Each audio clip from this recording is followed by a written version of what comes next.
ಜಮೀರ್ ಖಾನ್ ಕ್ಷೇತ್ರನ ಇನ್ನೆಲ್ಲೋ ತಗೊಂಡೋಗಿ ಇಡುದು. ಇದನ್ನ ಮಾಡ್ತಿದ್ದಾರೆ ಅವರು. ಯಾಕಂದ್ರೆ ಅವರಿಗೆ ಬೇಕಲ್ಲ ಅವರ ಬಂಧುಗಳು. ಡಿ.ಕೆ. ಶಿವಕುಮಾರ್ ಅವರು ಅವ್ರ ಅಧಿಕಾರದಲ್ಲಿದ್ದಾಗ ಯಾಕೆ ಅಕ್ರಮ ಓಡಿಸಿರೋದು ಯಾಕೆ ದೇಶದಿಂದ ಓಡಿಸಿದ್ರು ಅಂತ ಮೊನ್ನೆ ಕೇಳಿದ್ದಾರೆ. ಎಲ್ಲ ಕಾಲದಲ್ಲಿ ನಾವು ಓಡಿಸಿದೀವಿ.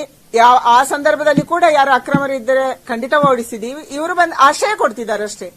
ಇವರು ರಕ್ಷಣೆ ಮಾಡ್ತಿದ್ದಾರೆ. ನಾನೇ ಹೋದೆ ಹೆಬ್ಬಾಳದಲ್ಲಿ, ಅಲ್ಲಿಂದ ಕರ್ಕೊಂಡೋಗಿ ಇನ್ನೊಂದು ಕಡೆ ಇಟ್ರು, ಅಮ್ಮನ್ಕೆರೆಯಲ್ಲಿ ನಾನೇ ಹೋದೆ.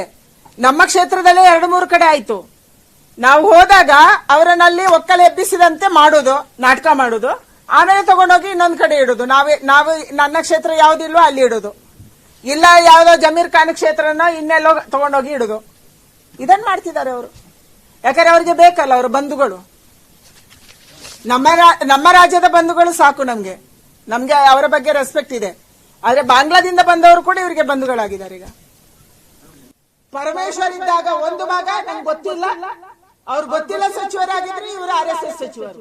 ಎರಡೇ ಅಂದ್ರೆ RSS ಬಗ್ಗೆ ಮಾತಾಡಿದ್ರೆ ಅವರು ಗೃಹ ಮಂತ್ರಿಯನ್ನು ಉಳಿಸ್ಕೋಬಹುದು, ಅವರ ಅಪ್ಪ ಕಾಂಗ್ರೆಸ್ನ ಅಧ್ಯಕ್ಷರಾಗಿ ಉಳಿಬಹುದು ಅಂತ ಅವರು ಅನ್ಕೊಂಡಿದ್ದಾರೆ. ಕರ್ನಾಟಕದ ಗೃಹ ಇಲಾಖೆ ಎಲ್ಲಿದೆ? ಕರ್ನಾಟಕದ ಗೃಹ ಸಚಿವರು RSS ಸಚಿವರು. ಕರ್ನಾಟಕದ ಗೃಹ ಮಂತ್ರಿಗಳು ಒಂದು ದಿನನೂ ಕೂಡ ಕರ್ನಾಟಕದಲ್ಲಾಗುವಂತ ಅತ್ಯಾಚಾರದ ಬಗ್ಗೆ, ಕರ್ನಾಟಕದಲ್ಲಾಗುತ್ತಾ ಇರುವಂತ ಕೊಲೆ ಬಗ್ಗೆ, ಕರ್ನಾಟಕದಲ್ಲಿ ಆಗ್ತಾ ಇರುವಂತ ಡ್ರಗ್ಸ್ ದಂಧೆ ಬಗ್ಗೆ, ಕರ್ನಾಟಕದಲ್ಲಿ ಆಗ್ತಾ ಇರುವಂತ ಅಕ್ರಮಗಳ ಬಗ್ಗೆ ಅವರು ಮಾತಾಡಿಲ್ಲ. ಯಾವತ್ತು ಮಾತಾಡಿದಾರೆ ನಂಗೆ ಹೇಳಿಪ್ಪ ನೀವು? ಅವರು ಪ್ರತಿನಿತ್ಯ ಬೆಳಗ್ಗೆದ್ರೆ ಮಾತಾಡೋದು RSS ಬಗ್ಗೆ. ಅಂದ್ರೆ RSS ಬಗ್ಗೆ ಮಾತಾಡಿದ್ರೆ ಅವರು ಗೃಹ ಮಂತ್ರಿಯನ್ನು ಉಳಿಸ್ಕೋಬಹುದು, ಅವರ ಅಪ್ಪ ಕಾಂಗ್ರೆಸ್ಸಿನ ಅಧ್ಯಕ್ಷರಾಗಿ ಉಳಿಬಹುದು ಅಂತ ಅವರು ಅನ್ಕೊಂಡಿದ್ದಾರೆ. ಕರ್ನಾಟಕದ ಹಿತಾಸಕ್ತಿ ಅವರಿಗೆ ಬೇಕಿಲ್ಲ. ಕರ್ನಾಟಕದಲ್ಲಿ ಏನ್ ನಡೀತಿದೆ ಅನ್ನೋದನ್ನ ಅವ್ರು ಕೇಳೋಕ್ಕೂ ರೆಡಿ ಇಲ್ಲ. ಯಾವ ಜಿಲ್ಲೆಗೆ ಹೋಗಿ ಮೀಟಿಂಗ್ ಮಾಡಿದ್ದಾರೆ? ಯಾವ ಜಿಲ್ಲೆಯಲ್ಲಿ ಅತ್ಯಾಚಾರ ನಡೀತಿದೆ? ಯಾವ ಜಿಲ್ಲೆಯಲ್ಲಿ ಇವತ್ತು ಇಷ್ಟು ದರೋಡೆ ಆಗ್ತಾ ಇದೆ, ಚೈನ್ ಸ್ನ್ಯಾಚಿಂಗ್ ಆಗ್ತಾ ಇದೆ, ರಸ್ತೆಯಲ್ಲಿ ಕಾರನ್ನು ನಿಲ್ಲಿಸಿ ಹೊಡಿತಾ ಇದ್ದಾರೆ. ಮೈಸೂರಿನ ಮೇನ್ ರೋಡ್ ಅಲ್ಲಿ ಯಾರೋ ಕಾರನ್ನು ನಿಲ್ಲಿಸಿ ಚಾಕು ತೋರಿಸ್ತಾನೆ ಅಥವಾ ಏನೋ ಆಗುತ್ತೆ. ಇದು ಯಾವುದನ್ನು ಅವ್ರು ಕೇಳ್ತಾ ಇಲ್ಲ.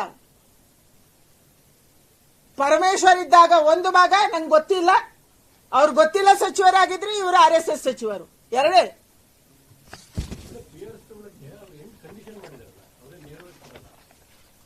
ಯಾವ ಕಂಡೀಷನ್ ಆದ್ರೂ ಆ ಕಂಡೀಷನ್ ಅನ್ನು ಮುರಿಯಕ್ಕೆ ನಮ್ಮ RIಗಳಿದ್ದಾರೆ. ರಾಜ್ಯ ಸರ್ಕಾರ ಸೂಚನೆ ಕೊಡುತ್ತೆ. ಇವತ್ತು ಹೇಗೆ SIR ಗೆ ಸೂಚನೆ ಕೊಟ್ಟಿದೆ, ನೀವು ಮಸೀದಿಯಲ್ಲಿ ಮಾಡಬಾರದು ಅಂತ ಭಾಷಣ ಮಾಡೋದು, ಅದೇ ಮಾಡಿಸೋದು ಅಲ್ಲೇ. ಹಾಗೇನೆ ನಮ್ಮ RIಗಳು ಇವತ್ತು 50 ರೂಪಾಯಿ ತಗೊಂಡು ಎನಿಮರೇಷನ್ ಫಾರ್ಮ್ ಕೊಟ್ಟವರು ನಾಳೆ 500 ರೂಪಾಯಿ ತಗೊಂಡು PRC ಕೊಡಲ್ಲ ಅಂತ ಏನ್ ಗ್ಯಾರಂಟಿ? ಯಾರು ಗ್ಯಾರಂಟಿ ಕೊಡ್ತಾರೆ ಇದಕ್ಕೆ? ಹೋಗ್ಲಿ, ಒಬ್ಬ DC ಗೆ ಇದಾರೆ, IAS ಅಧಿಕಾರಿ, ಅವನು DC ಅಂದ್ರೆ ಡಿಸ್ಟ್ರಿಕ್ಟ್ ಕಲೆಕ್ಟರ್ ಇದ್ದಾರೆ, ಒಬ್ಬ ನ್ಯಾಯಾಧೀಶ, ಅವನಿಗೆ ಅದು ಇದನ್ನು ಸರ್ಟಿಫೈ ಮಾಡಕ್ ಕೊಟ್ರ? ಅದು ಇಲ್ಲ. RI ಕೊಡ್ಬೋದಂತೆ. ಎಲ್ಲಿ ಕೊಡ್ಬೋದು? ಅಟಲ್ ಕೇಂದ್ರದಲ್ಲೂ ಕೊಡ್ಬೋದು, ಬೆಂಗಳೂರು 1 ಕೊಡ್ಬೋದು, ಎಲ್ಲಿ ಬೇಕಾದ್ರೂ ಕೊಡ್ಬೋದು. ಏನ್ ನಡೆಸಿದಿರಿ ನೀವು? ಈ ದೇಶದ ಭದ್ರತೆ ಕತೆ ಏನಾಗ್ಬೇಕು? ಇಷ್ಟೊಂದು ಜನ ನುಸುಳುಕೋರರು ಇಲ್ಲಿ ಬರ್ತಾ ಇದ್ದಾರೆ ಅಂತ ಪೊಲೀಸ್ ಇಲಾಖೆಗೆ ನಿಮ್ಗೆ ಗೊತ್ತಿದೆ. ಮುಖ್ಯಮಂತ್ರಿಗಳು ಒಂದ್ಸಾರಿ ಪೊಲೀಸ್ ಇಲಾಖೆ ಮೀಟಿಂಗ್ ಕರೀರಿ, ಅವ್ರ ಹತ್ರ ಕೇಳಿ ಕರ್ನಾಟಕದಲ್ಲಿ ಎಷ್ಟು ಜನ ನುಸುಳುಕೋರರು ಇದ್ದಾರೆ, ಅವ್ರ ಹತ್ರ ವರದಿ ಕೇಳಿ ದಯಮಾಡಿ. ಆಗ ನಿಮ್ಗೆ ಅರ್ಥ ಆಗುತ್ತೆ ಇಲ್ಲಿ ಎಷ್ಟು ಜನ ನುಸುಳುಕೋರರು ಇದ್ದಾರೆ ಅಂತ ಹೇಳಿ, ಯಾವ ದೇಶದವರು ಇದ್ದಾರೆ ಅಂತ. ಅವರೆಲ್ಲರಿಗೂ ನಾಳೆ RI ದುಡ್ಡು ತಗೊಂಡ ಅಥವಾ ಯಾವ್ದೋ ನಿಮ್ಮ ಒತ್ತಡಕ್ಕೋ ಸರ್ಟಿಫಿಕೇಟ್ ಕೊಟ್ಬಿಟ್ರೆ ಅದು ಪರ್ಮನೆಂಟ್ ಕಾರ್ಡ್ ಆಗುತ್ತೆ.